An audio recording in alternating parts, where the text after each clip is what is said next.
എൻ്റെ eco based agriculture എന്ന ചാനലിലേക്ക് ഏവരെയും ഞാൻ സ്വാഗതം ചെയ്യുകയാണ്.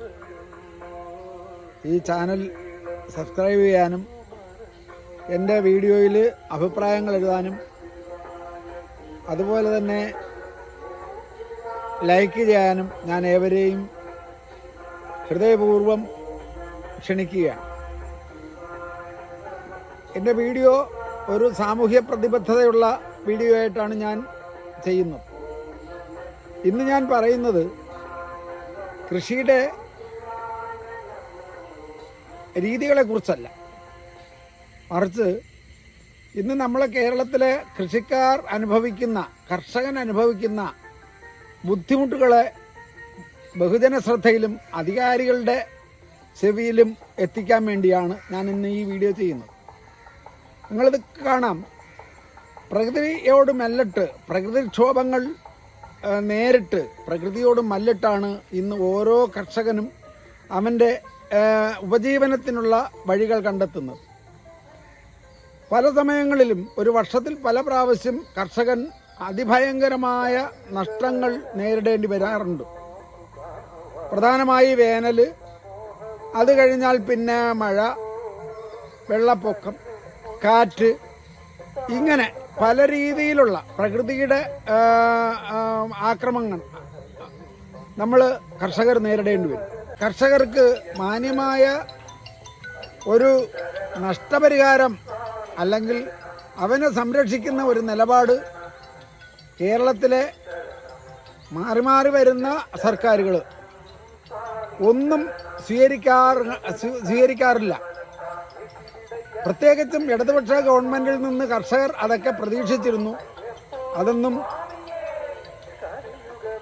നൽകുന്ന കാര്യത്തിൽ ഇടതുപക്ഷ ഗവൺമെൻറ്റും പരാജയപ്പെട്ടിരിക്കുന്നു എന്നുള്ളതാണ് എനിക്ക് ഈ സമയത്ത് പറയാനുള്ളത്.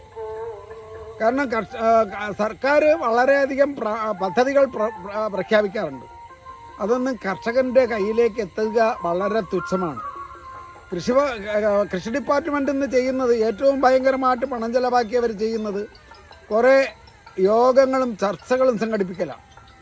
ഇതുകൊണ്ട് കൃഷിക്കാരൻ്റെ ബുദ്ധിമുട്ട് മാറില്ല. നിങ്ങൾക്ക് കാണാം, ഇന്നലെ അടിച്ച കാറ്റ്, അതിഭയങ്കരമായ കാറ്റ്.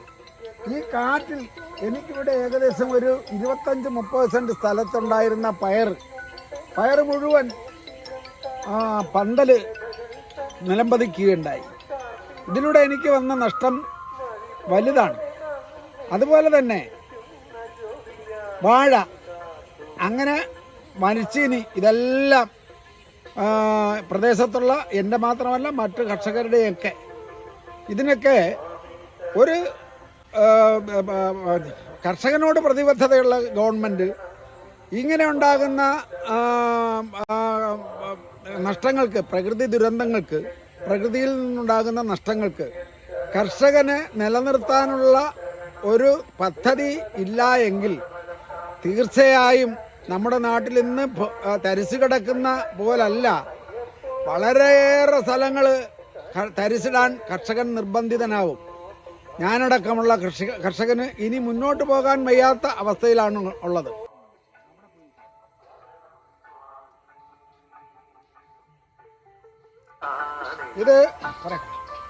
ഇതെൻ്റെ സലാഡ് കൃഷിയാണിപ്പോൾ. സലാഡ് വെള്ളരി, കുക്കുംബർ. ഇപ്പോൾ കുക്കുംബർ വളർന്നു വരികയാണ്. പക്ഷേ ഈ കനത്ത മഴ, ഇന്നലെയും ഇന്നുമായിട്ട് പെയ്ത കനത്ത മഴ, ഈ കനത്ത മഴ കാരണം ഈ കൃഷി എത്ര കണ്ട് രക്ഷപ്പെടുമെന്ന് എനിക്ക് തോന്നുന്നില്ല. അതിനൊരു പ്രധാന കാരണം ഇവിടെ തൊട്ടടുത്ത് എൻ്റെ താഴ്ഭാഗത്തായിട്ടൊരു റോഡ് പണിതു. കിഫ്ബിയാണ് പണിതത്. ആ റോഡ് പണിതപ്പോൾ ഇവിടെ നിന്ന് സ്വാഭാവികമായി ഉണ്ടായിരുന്ന നീർച്ചാൽ അവരടച്ചു കളഞ്ഞു.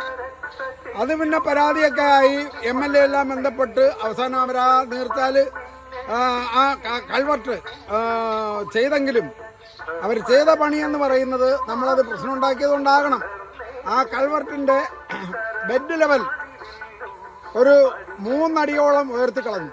അങ്ങനെ വന്നപ്പോൾ ആ റോഡിന് മുകളിൽ വശത്തുള്ള കംപ്ലീറ്റ് വെള്ളവും ഇങ്ങനെ കെട്ടിക്കിടക്കുകയാണ് നമ്മുടെ കൃഷിഭൂമിയിൽ. ഇതിപ്പോൾ ആ റോഡിൽ നിന്ന് ഏകദേശം 100 മീറ്റർ ഉള്ളിലാണ്. ഇവിടെ തന്നെ ഇത്രയും വെള്ളം കയറി കിടക്കണമെങ്കിൽ ആ പ്രദേശത്ത് ഇതിന് താഴോട്ടുള്ള ഭൂമിയൊന്നും കൃഷി ചെയ്യാൻ കഴിയാത്ത ലെവലിൽ വെള്ളം കയറി കിടക്കുകയാണ്. ഈ റോഡ് വന്നത് കാരണമാണ്. ഇതൊക്കെ കർഷകനെ ദ്രോഹിക്കുന്ന പരിപാടികളാണ് ഈ ഡിപ്പാർട്ട്മെന്റുകളെല്ലാം ചെയ്യുന്നത്.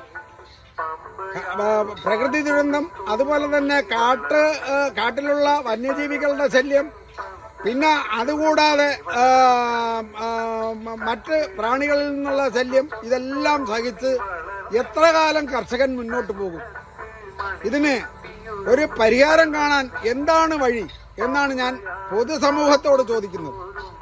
ഇത് അധികാരികൾ ഇതിന് വേണ്ടുന്ന രീതിയിൽ കർഷകനെ കൂടെ താങ്ങി നിർത്തിയില്ലെങ്കിൽ നമ്മളെ നാട്ടിൽ കൃഷി എന്ന് പറയുന്നത് അന്യാധീനപ്പെടും. ഒരു മനുഷ്യനും കൃഷി ചെയ്യാൻ നോക്കാത്ത ഒരവസ്ഥയിലേക്ക് എത്തും കാര്യങ്ങൾ.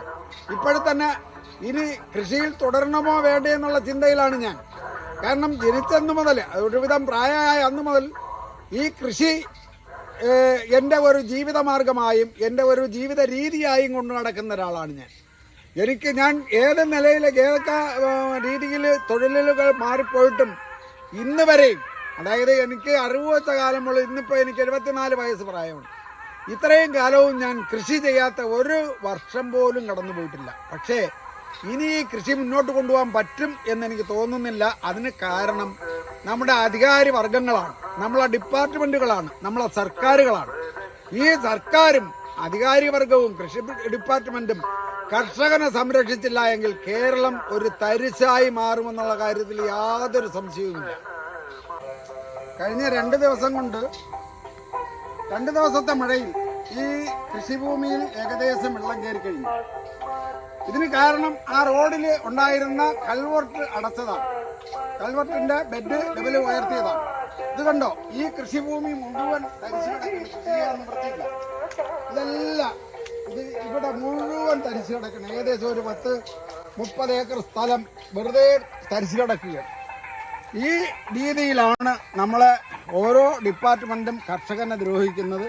ഇതിനൊരു ശാശ്വത പരിഹാരം ആരോട് പറയണം, ഇതിന് പരാതി എന്ന് പോലും അറിയാൻ വയ്യാതെ കൃഷിക്കാരൻ ഇന്ന് അന്തം വിട്ട് നിൽക്കുന്ന ഒരവസ്ഥയാണ്.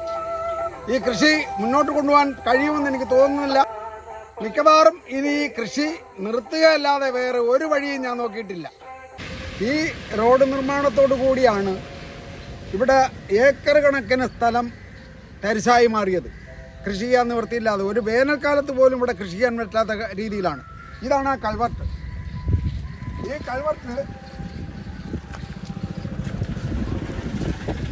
കൾവർട്ട് ഏകദേശം ഒരു 3 അടി കൂടി താഴ്ത്തിയിരുന്നെങ്കിൽ, 2-3 അടി കൂടെ താഴ്ത്താൻ കഴിയുമായിരുന്നു.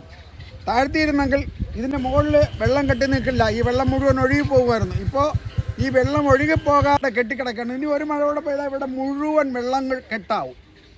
ഇത് ഇത്രയും സ്ഥലം കൃഷി യോഗ്യമല്ലാതാക്കിയത് ഈ റോഡിൻ്റെ പണിക്ക് വന്ന ഉദ്യോഗസ്ഥന്മാരും കിഫ്ബിയുമാണ്. എന്ന് വെച്ച് ഞാൻ ഒരു വികസന വിരോധിയല്ല. വികസനം നാട്ടിൽ നടക്കണം. റോഡ് വരണം, പാലം വരണം, സ്കൂൾ വരണം, എല്ലാം വരണം. പക്ഷേ കർഷകനെ ദ്രോഹിച്ചുകൊണ്ട് ആകരുത് എന്നാണ് ഞാൻ പറഞ്ഞത്. ഇതിൻ്റെ സൂപ്പർവിഷൻ വന്ന ഉദ്യോഗസ്ഥന്മാർ ശ്രദ്ധിച്ചിരുന്നെങ്കിൽ, ഞങ്ങൾ പറഞ്ഞത് കേട്ടിരുന്നെങ്കിൽ തീർച്ചയായും ഈ വെള്ളം ഇവിടെ കെട്ടിക്കിടക്കില്ലായിരുന്നു. ഇവിടെ നിന്ന് ഏകദേശം ഒരു 100-150 മീറ്റർ മുകളിലാണ് എൻ്റെ കൃഷിസ്ഥലം. ആ കൃഷിസ്ഥലത്ത് പോലും വെള്ളം കെട്ടിക്കിടക്കുന്നു. ഇവിടെ നിന്ന് ഏകദേശം ഒരു 6 അടി 7 അടി ഉയര വ്യത്യാസം വരും. അവിടെ പോലും വെള്ളം കെട്ടിക്കിടക്കുകയാണ്. ഇത് ഒരു 2 മഴയോടെ പെയ്താൽ ഒന്നും ചെയ്യാൻ കഴിയാത്ത ലെവലിൽ ഇവിടെ വെള്ളം ഒരു കായൽ പോലെ ആകും.